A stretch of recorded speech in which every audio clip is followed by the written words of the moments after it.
तापर वर्ष आसला 1813। 1813 भारतर गवर्नर जनरल था विलियम बेंटिक।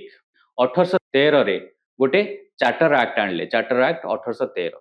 से चार्टर एक्ट रे कौन थिला ना ब्रिटिशर्स माने भारतर एजुकेशन को इम्प्रूव करबा पई 1 लाख टंका खर्च करिवे। जेतेबेले 1 लाख टंका व्यय अटकल करागला सेतेबेले से 1 लाख टंका केमिति खर्च करिवे?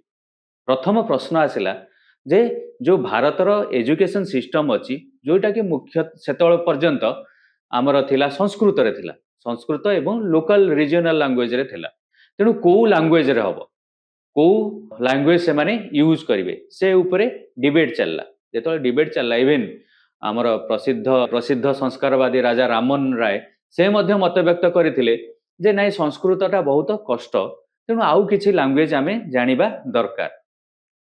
तेणु 1813 रु 1834 भितर किछि करा जाय पारलानी। जो व्यय अटकल लाख टंकार करा जायतिला ता भितर किछि करा जाय पारलानी। जेतले किछि करा जाय पारलानी सेतबेले ब्रिटिश गवर्नमेंट कोन कला ना लॉर्ड मैक्यूले, जहां पूरा नाम थॉमस बैरिंगटन मैक्यूले, तांकू ब्रिटेन रु भारत को डकाइले। थॉमस बैरिंगटन मैक्यूले भारत रे आसिकरी 1834 जून 10 तारिख रे पहुंचले।